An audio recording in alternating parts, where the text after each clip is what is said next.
எல்லாருக்கும் வணக்கம். நான் உங்கள் பிரியா. இன்றைக்கான வீடியோ பார்த்திங்க அப்படின்னா, பெரியம்மாவுக்கு வந்து பர்த்டே. ஸோ அதனால் எல்லோரும் ஃபேமிலியாக வந்து கிளம்பிட்டோம். எனக்கும் ஆஃபீஸ் டைமிங் க்ளோஸ் ஆனதுக்கப்புறம் நானும் அங்கேருந்து ஸ்ட்ரெயிட்டாக கிளம்பிட்டேன். நேராக எங்கே போனோம் அப்படின்னா, மலபார் தான் போயிருந்தோம். தங்கச்சி வந்து பெரியம்மாவுக்கு வந்து ப்ரேஸ்லெட் வாங்கி தரேன் அப்படின்னு சொல்லியிருந்தா. ஸோ அதுக்காக போனோம். கலெக்ஷன் எதுவும் பெருசாக இல்லை. ஸோ அதுக்கப்புறம் ஜோஸ் அலுகாஸும் போய் செக் பண்ணோம். அங்கேயும் எதுவும் கலெக்ஷன் பெருசாக இல்லை. ஸோ ரோஸ் கோல்டில் ட்ரை பண்ணுங்கள் அப்படின்னு சொன்னாங்க. அது வந்து பார்க்குறதுக்கு சில்வர் மாதிரி இருக்கும், செட் ஆகாதுன்னு சொல்லிட்டு அங்கெல்லாம் அப்படின்னு சொல்லிட்டு பிளாக் ஃபாரஸ்ட் போயிட்டு அங்கே போய் பட்டர் ஸ்காட்ச் வந்துட்டு கேக் ஆர்டர் பண்ணிவிட்டு நேமும் வந்து ரைட் பண்ணி வச்சிட்டோம்.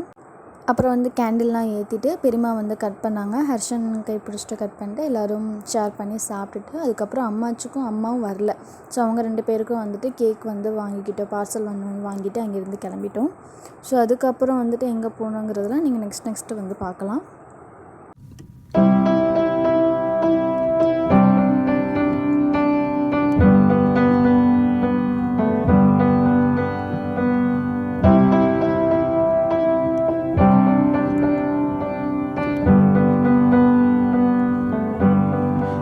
Wish that I could cough out my emotions in a healthy manner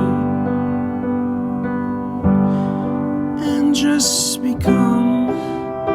street food சாப்பிட்றதுக்காக வந்து போயிருந்தோம். இப்போ புதுசாக வந்து கொண்டு வந்திருக்காங்க. அங்கே வந்துட்டு நாங்கள் என்னென்ன சாப்பிட்டோம் அப்படின்னா, ஃப்ரைட் சிக்கன், மோமோஸ், அப்புறம் காடை முட்டைலாம் நான் வந்து ஃபஸ்ட் டைம் சாப்பிட்றேன். சூப்பராக இருந்துச்சு. அதோட டேஸ்ட் எல்லாமே வந்து நார்மல் எக்கு மாதிரி தான் இருந்துச்சு. எக் ஆம்லேட் மாதிரி தான் இருந்துச்சு. மோமோஸ்லாம் நான் ஆல்ரெடி வந்து சாப்பிட்ருக்கேன். ஸோ அதனால் எதுவும் பெருசாக தெரியல. ஆனால் வந்து என்ன ஒரு ஹாப்பி அப்படின்னா, நம்ம ஃபேமிலியோடு இருந்து அங்கே வந்து அந்த ஒரு எக்ஸ்பீரியன்ஸ் அது எல்லாமே வந்து கொஞ்சம் புதுசாக இருந்துச்சு. ஒவ்வொரு ஸ்பாட் போய் சாப்பிட்றது எல்லாமே வந்து கொஞ்சம் புதுசாக இருந்துச்சு. சாப்பிட்டுட்டு அங்கேருந்து கிளம்பிட்டோம்.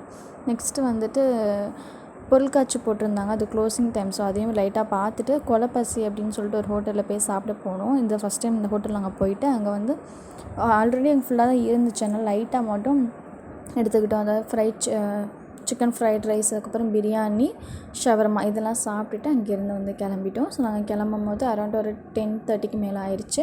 உங்களுக்கு இந்த வீடியோ பிடிச்சிருந்துச்சுன்னா அந்த வீடியோக்கு ஒரு லைக் பண்ணிக்கோங்க. மறந்துடாமல் நம்மளோட சேனலை சப்ஸ்கிரைப் பண்ணிக்கோங்க. பக்கத்தில் பெல் பட்டனை கிளிக் பண்ணிக்கோங்க. உங்கள் எல்லாரும் என்னோட நெக்ஸ்ட் வீடியோவில் பார்க்குறேன். அது வரைக்கும் டேக் கேர். பாய்.